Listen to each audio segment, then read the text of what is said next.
Good morning or good evening, wherever you are in the world. JB here with the Omnia Performance Podcast. I'm joined today by Tom McClure, our in-house nutritionist maestro.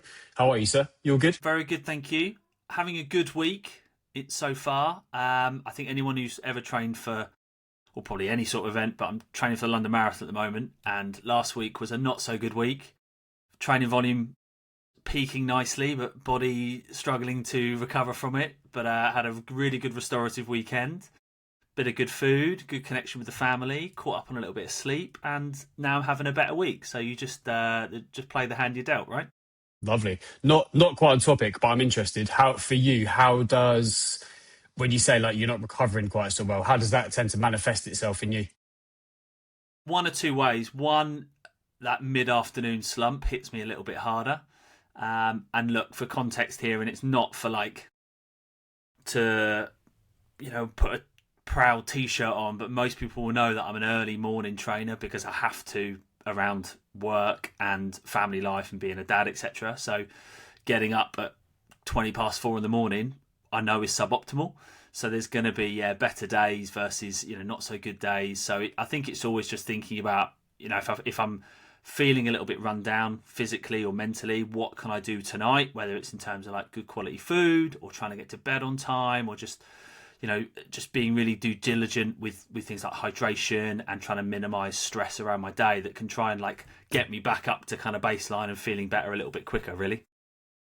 No, makes sense, man. And how many weeks out for the marathon are we now? So I'm week 5 of the program at the moment. So I think the program is 16, 17 weeks. London Marathon is the last Sunday in April, isn't it? So we've got about 11 weeks or so to go. I think there's a nice segue here, isn't there? Tom, what program are you following? I am following, although not making any bold claims here, but I'm following this strength and sub 3 hour marathon program. Not that I'm attempting to run sub 3, but I'm on that kind of like sub 315, sub 310 kind of pathway. So after a conversation with yourself where it's like, look, let's do a little bit more speed work, let's try and get you moving a little bit quicker so I can try and hopefully be in a good position to go for a sub 310 maybe. The program still aligns with those kind of training goals. Yeah, it's been interesting doing some double days again, and like I say, doing a little bit more speed work, which I really enjoy and recover from quite well. I do find that the strength training at the moment can really batter me up, so that's where I'm just being really careful with kind of load and just being sensible with like, if it says 3 working sets, sometimes doing 2 is all right. That's what I've learned when I'm a bit sleep deprived. For sure, man. Yeah, just modifying it and doing what you need to do, right? Nothing wrong with that. Cool. Right. So we're talking today, aren't we, about bulking and cutting. So we're not kind of going to come at it in like a dogmatic bodybuilding forum kind of way, but in the context of people that train hard, like yourself, juggling life stresses, and of course, for the purposes of the listeners, doing endurance and lifting work. So my role today is going to be to throw out a few like assumptions that we kind of tend to hear all of the time, whether it's stuff we get asked or stuff you just hear on the internet. Our man Tom is going to keep us in check and keep us honest. So I guess let's start with a classic one. People come along and they say, I want to lose fat and I want to build muscle at the same time. And I feel like you either kind of hear, yeah, definitely, you can absolutely do that, or absolutely not. It's not possible. There doesn't seem to kind of be much in between. So, Tom, what's the actual answer? Can you gain muscle, lose fat at the same time? So not to sound like the typical performance nutritionist and say it depends, but I think it's very context specific. So if someone is a little bit newer to this whole training world and they have what we call like a lower training age, can you potentially gain really good adaptations in terms of a reduction in fat mass and a gain in lean muscle tissue? Yes, potentially. But most people who come into our kind of world have normally done some sort of training somewhere else, whether they've played team sports and now they want to dip their toe into endurance, or they're an endurance athlete looking to get a little bit stronger, or people who have done maybe CrossFit or functional fitness and like, oh, I want to do something new, hybrid training's for me. So typically these two goals can potentially just, bang heads against one another. If you look at, in very simple terms, if you want to lose body fat, most people know you need to be in an energy or calorie deficit. to gain muscle tissue, to build something, you need to give your body the raw materials to grow. So typically, you need to be in a at least maintenance or probably calorie surplus to gain muscle tissue. So if you want to do both at once, I see people almost in this kind of danger circle in terms of that they're trying to do two opposing goals. It's almost like taking strength and endurance training and trying to do the two things at once, right? And we know that if you take 100% of a strength program and 100% of an endurance program, it just doesn't marry up. And the same from a nutrition point of view. So what I would typically look at is what's going to move the needle more for someone, what's going to get them either feeling a little bit better, feeling a little bit more confidence, improving their performance in the gym. If they've got a significant amount of fat mass to lose, let's start there. Let's get you actually feeling a little bit leaner, because you might appear more muscular. You might be able to kind of, see that muscle tissue underneath a little bit more, and that might make you feel great and give you good confidence. Equally, then, if you've got through that period, let's say it's a 2, 3, 4 month period of reduction of fat mass, gaining muscle we know is a really hard and long process and might take 2 or even 3 times as long to gain the same amount of muscle tissue as you've lost in fat mass. So from a bird's eye view, I would always look at 1, what's the primary goal if there is one in terms of body composition, and then 2, can we potentially periodize your year around like a race or an event so we can have a focused period of eliciting body composition change, whichever way on the needle you want to go. Makes a ton of sense, man. And just drawing back to one point you made about someone who's perhaps carrying a little bit too much body fat to be ready to start to have a bulk, and you might suggest cutting first. Could you put for the listeners any figures to like how would someone determine if they are indeed carrying too much body fat? What sort of like measurements should they look for? Should they go get a DEXA? What are your thoughts on that? Look, I am a big fan of like getting some hard data to look at, whether that's a DEXA scan, obviously budget dependent. I think an in-body scan is probably the next best thing that people have got available. A lot of gyms and colleges and universities, etc., have these decent bits of kit in. So you can look at like, right, if you weigh 80 kilograms, like what is that 80 kilograms actually made up of? Like, do you have a decent amount of muscle mass already at a starting point? What's going to help you perform better? Getting a bit stronger, putting a bit more muscle mass on, or do you want to improve that kind of power to weight ratio, take a bit of weight off your joints and tendons, etc.? Often people fall into 2 categories, I think, when it comes to should I be in a deficit, quote unquote. One group are people who are probably really close to where they want to be, and the line I might hear them say is, I just want to be a little bit lighter or a little bit leaner. So they might want to lose between like 1 to 3 kilograms. Now, for me, what we actually see is that if you eat at maintenance and fuel for the work required and train with real intent, we see a lot of our athletes lean out anyway. So I wouldn't necessarily be like, look, if you've got a couple of kilograms to lose, like, let's get a real good pattern in terms of training and nutrition and habits and lifestyle and see if you become a little bit more efficient and therefore lose that little bit of unwanted fat mass. If someone has more than maybe kind of 3 kilograms of fat mass to lose, like they just know, and often through an honest conversation, most people know, then that kind of athlete, I'd be like, right, okay, the primary goal is let's try and shift some unwanted fat mass, because that's just going to improve every other metric in terms of efficiency, heart rate, energy, confidence. Everything's going to improve if they lose that amount of fat mass, hopefully in a decent period of time. Cool. No, makes sense, man. Makes a lot of sense. So let's say we take our athlete who would perhaps like to gain some muscle. It's winter, the baggy hoodies are out, and you might embrace a little bit more fluff, should we say, to put it politely. So for a lot of these people, this often is synonymized with like eating big, accepting a bit of fat gain, and very much having the attitude of like, I'll lose all that fat later. So in your expert opinion, how much surplus, or calorie surplus, I should say, would someone like that actually need? And when does trying to do like a bulk just become a case of kind of embracing poor dietary habits? You can see how the lines kind of get blurred, right? So what are your thoughts on that? What would you recommend to people who find themselves in this position?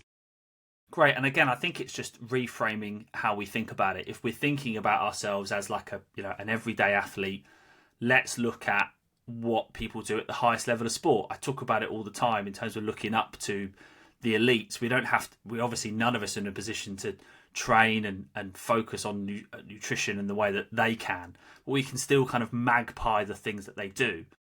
And within like rugby in particular, they talk about something called functional mass. Now, this is not a term you can really look up in literature. It's a kind of term that's just been, pulled together by different practitioners. But looking at like, right, if we want to gain mass, we want to gain mass that's going to improve our function, our ability to perform a task, whatever that sport or discipline is that you're training for.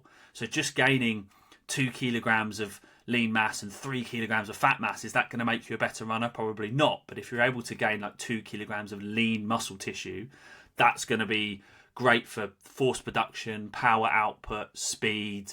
And we know, the potential benefits around, improving kind of strength numbers and the benefit that can have for, running or triathlon, etc. So yeah, circling back around to your point there, I think it's about identifying it's probably smaller than people think.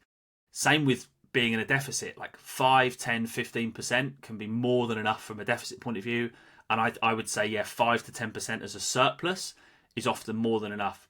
Everybody's a little bit different. So it's like track and log as much as you can for maybe a kind of 1 to 2 week period. See what happens, whether it's the number on the scale or you repeat that in-body scan to see what the kind of ratio is in terms of how much lean mass and fat mass you are gaining.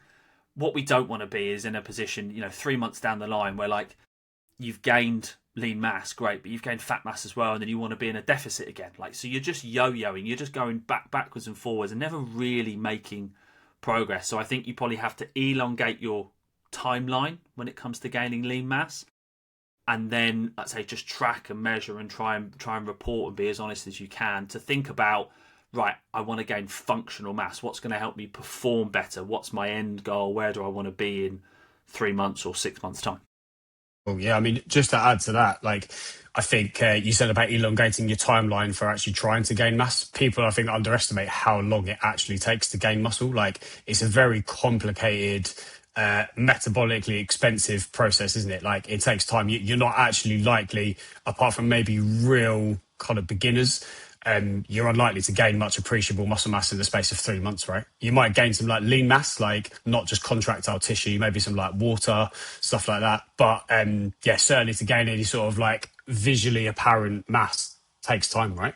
And sorry to put you on the spot here, but like what sort of rate of gain should an individual be looking at in terms of like absolute scale weight, percentage gain per week? I know obviously there's going to be some nuance in there, but what are your kind of thoughts on that? Ballpark figure is I much prefer working off percentages, and again for both directions here. So if you're gaining lean mass or trying to lose fat mass, I like to work off percentages rather than like you need to lose £2 a week or you need to lose £7 a week. Like that's so different for a 120 kilogram bloke versus a 100 kilogram bloke. I think if you can gain 1% of your body weight in a month, you're doing really well. You're doing really, and you think really that's well. just to interrupt you, sorry, that's like it's a small amount, isn't it? It's huge. Like, so again, if you're a 100 kilogram athlete, if you can gain a kilogram of mass, like that is really, really good progress. Whereas from a fat mass point of view, like if you can drop a percentage of your body weight per week, and that's quite good progress without losing too much muscle tissue along the way. So you could lose hypothetically 4% of your body weight in a calendar month versus gaining 1% of your body weight in a calendar month. So you can see there, again, that differentiation between how long your timescale might need to be to drop fat mass versus gaining lean mass out the other direction. Fair, like makes a ton of sense. I guess literally the rate of gaining muscle is just so much slower than the rate of losing fat, isn't it? Like it's a very kind of like, to put it simplistically, it's just a much more complicated process, isn't it? Literally gaining and building contractile tissue. It's takes time. So I guess as well, like the training side of that plays a big role as well. So actually making sure you've got a sufficient almost like trigger to cause the muscle gain. Give your body a reason to actually make you want to grow the muscle. So we now think in the literature it's down to generating sufficient amounts of muscular tension. So making sure that over time you're linearly progressing in all of your big lifts, making sure that you're picking lifts that you can indeed load easily, exercises that don't hurt, so you've actually got some longevity. We're talking about long time frames. So if, like, you know, when you add deadlifts into a training cycle and you go heavy, you find that every like 4 weeks you're likely to put your back out or whatever. You may want to choose a different movement or simply back off on the loading somewhat, just to make sure you can actually sort of like last the distance across an appreciable length of time. So bulking, I think we've covered a good amount there. So let's now move on to cutting.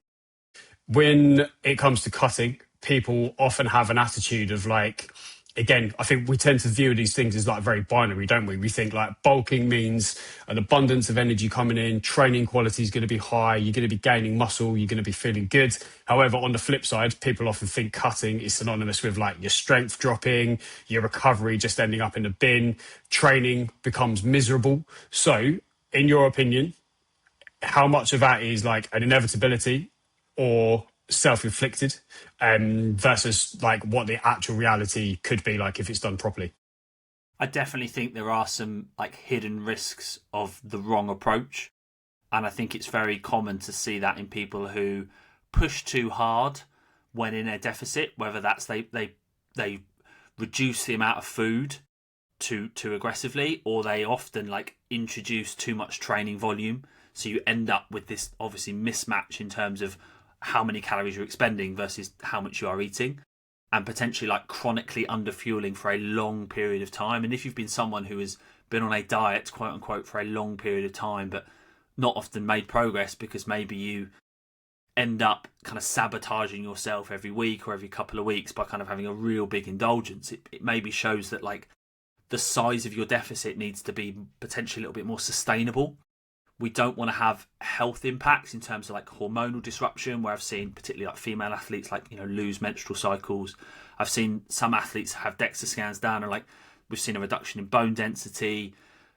We've seen like people also just like, you know, reporting that they feel tired or they feel grumpy or, you know, they're always sore. So it's finding that kind of sweet spot that we can, you know, also be real with yourself in terms of that if you're in a deficit, you are running at 10 to 15% less than what your body needs to perform at a balance, let alone perform optimally. So like if you're trying to like spin a strength plate and spin an endurance plate and try and lose fat mass at the same time, it's like you are really kind of wobbling where something could fall off here, whether that's you get injured, you get sick, let's say you just don't enjoy the process, you end up, let's say, over consuming of food every couple of weeks, which just kind of, let's say, undoes all the good work you've done. So we really need to find that sweet spot. And I generally say to people, again, like, look at what an elite would do, is like try and take a bit of an off season, try and take a point in your year where you can be like, right, my training volume is lower, or I'm doing more gym work and less endurance work potentially, so the energy expenditure isn't as higher. That's the best time to try and be in a deficit. Not 6 weeks out from your Ironman where you're trying to lose a couple of kilos because you think it's going to help you on the bike. It's like at the furthest point away from your kind of A race of your year, that's the best time to try and, let's say, have a reduction in fat mass that doesn't impact health and performance too much. Cool. Yeah, I think that bringing up that point about, you know, having find bringing up that point again about finding yourself like 6 weeks out from an Ironman, a lot of people do almost end up like they're kind of it's a bit panic stations. They think like, shit, I've got this massive event coming on in a few weeks. I need to be really pulling out all the stops. And I reckon that if I'm a bit lighter on the bike, I'm going to be whizzing up those hills. But actually, of course, it's to the detriment of, like you say, your recovery, actually fueling your training. Arguably far more important to be able to fuel your training sufficiently rather than worrying about dragging a few extra kilos around. So yeah, no, all good points, man. Now, with the rate of weight loss, just remind the listeners again, now we're talking about cutting. So what sort of rate of weight loss should we be looking for as a percentage of total body weight? I would ideally say no greater than 1% of your body mass per week. So nice round number because my math is appalling. If you're 100 kilograms, we want to be losing no more than a kilogram of total mass per week.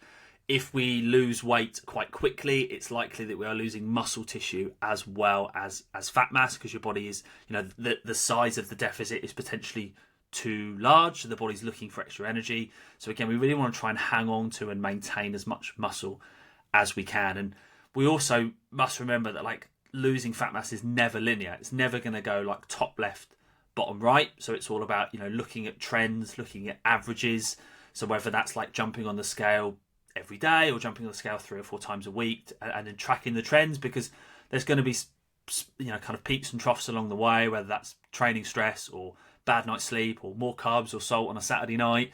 So it's all about just looking at the averages and tracking that data over time, and then seeing, right, am I within that framework of 0 to 1% of my body weight per week? I always feel like with fat loss, because there's often like so many different external factors, it's someone's birthday at the office, it's your missus's birthday at the weekend, or you've got all these social things to navigate around. I often feel like any progress is progress. So as long as the needle is moving in the right direction, you're creating a calorie deficit, and that, I think, in turn in itself is great. I think where people might have just from previous backgrounds come from, I don't know, done diets before, or been to a slimming or weight-based club where it's like, you've got to lose £3 a week, you've got to lose £6 a week. It's like a pound is a pound. Like a pound is about 3,500 calories of fat mass. Like it weighs an amount. It's like a pint of water. Like it's a decent amount of weight to lose in a week. So even if you're losing a pound, you're doing something right. So sometimes it's just about like compounding that over time and keep showing up, and you'll hopefully get where you want to be. Sure, man. I think one other thing to add, Rory's joining in as well. I can hear him, bless him. So I think another thing to remind ourselves of is that fat loss is often, for reasons that kind of go outside the scope of this podcast, fat loss is very like emotive, isn't it? Like it can be very difficult sometimes to remain objective. And I think it's really important to remember those factors that you said, like fat loss or weight loss isn't linear. You could be having fat loss that's occurring behind the scenes, but there's like a little bit of noise on the scale due to like overeating a little bit on like sodium, carbohydrate, stuff that's going to make us retain a little bit more water, that could be masking the fat loss that is actually happening. But sadly, it's just not showing up on the scales. That can play with your head a little bit. So it's very, very important to, as I say, remain objective. So we spoke about cutting. We've spoken about bulking as well. And now we're going to talk about the forgotten stepchild of body composition. We're going to talk about maintenance. Okay, so maintenance often gets like a bit of a bad rap. People can often synonymize it with like a bit meh, a bit mid, a bit nothing, mediocrity. But I think personally, it's one of the most underrated options. Tom, agree or disagree? 100% agree. And we've got now a decent amount of data from our athletes to show that if you fuel your training correctly, have a good amount of protein in your diet, if you're trying to make your training progressive, particularly when it comes to in the gym, like say trying to add those little DVDs on the end of the bar, or trying to pick up an extra little set of dumbbells each week, or even as I remember Kieran doing a video on social media, and it always sticks with me in terms of like the speed that bar should be moving in, say, reps 8, 9, and 10 versus the reps of 1, 2, and 3. And combined with adequate rest and recovery, like we've seen a real interesting trend in terms of that reduction of fat mass, where your body becomes a little bit more efficient. You go into training a little bit more fueled. You potentially perform a little bit better, gain a little bit of adaptation. So, let's say one is there's nothing wrong with maintenance. There's nothing wrong with, let's say, putting that line in the sand and being like, right, I don't need to make a real big body composition shift here. I just want to try and improve my training. And I think then actually, let's say, by improving that efficiency, by improving that recovery, you gain adaptation in other ways, in other areas. And I'm always a big fan of, even if you have a body composition goal or not, like having a training focused goal, whether it's an endurance one or a strength one or both. Maybe you will agree, JB, I'm sure, is that you're more likely to turn up if you're working towards something, even if it's something arbitrary like a 3RM. You're more likely to put the work in, you're more likely to try and move the numbers towards that goal, and then your body has to react to that. If you're trying to put more weight on the bar, the chances are your body will build some muscle tissue. If you're trying to run a bit faster, the likelihood is you'll probably burn a few more calories and maybe lean out a little bit. So sometimes it can just be like shifting that focus to, rather than like, oh, I'm at maintenance, it's like, oh, I'm at a point where like performance becomes the priority, and body composition becomes the nice byproduct of that methodology. Yeah, I really like that. I have like a bit of an interesting observation with some of the people I work with, where if you go to maintenance, quite often you then stop worrying quite so much about like body composition. And it sounds a bit strange, but it's almost like by accident, those things just sort themselves out because you're not putting as much kind of like mental bandwidth on all of those things. You become less bogged down. You're less likely to get kind of caught up in all the granular details that don't really matter that much. And like good things just happen, which I think is really, really nice. And it's often a challenge as a coach to get people to recognize that that is actually like a valid option, because on paper it doesn't really sound it, does it? Again, it almost like it's very difficult to describe it as not making it seem like it's a very mediocre, very mid approach. But actually, I think 9 times out of 10, unless people lie in the sort of extremes of like being severely underweight or severely underweight, I think for most folks, going for maintenance is a really, really good shout. Cool. So I think we've covered everything. Tom, is there any other bits you wanted to add at all? Just on to that point there, in terms of, I think it's very human nature that we're often driven by an outcome goal. So in terms of, I know I've mentioned about, getting body composition scans down or weighing yourself, but that's always an outcome. And there will be some factors in your life that you don't have full control over. Let's say whether it's social, whether it's sleep or stress or potentially illness or sickness, things like that, that may mean that your rate of progress isn't quite in line with where you want it to be. But I think by having that bit of shift to a bit of a kind of process goal, now whether it's just the process is like getting to the gym 3 times a week or getting all my training peaks green for the week, or even the process of like, right, I'm going to try and move the needle with XYZ lifts or X, Y, and Z runs, bikes, FTP tests, whatever it is. I feel like that shift into like chase performance first, I often feel like the right body composition will then come with it. I think that makes a ton of sense, my man. Awesome. Right. Tom, I think we'll wrap things up, sir. So thank you very much for your time. Everyone at home, thanks for watching or listening, and we will see you all soon.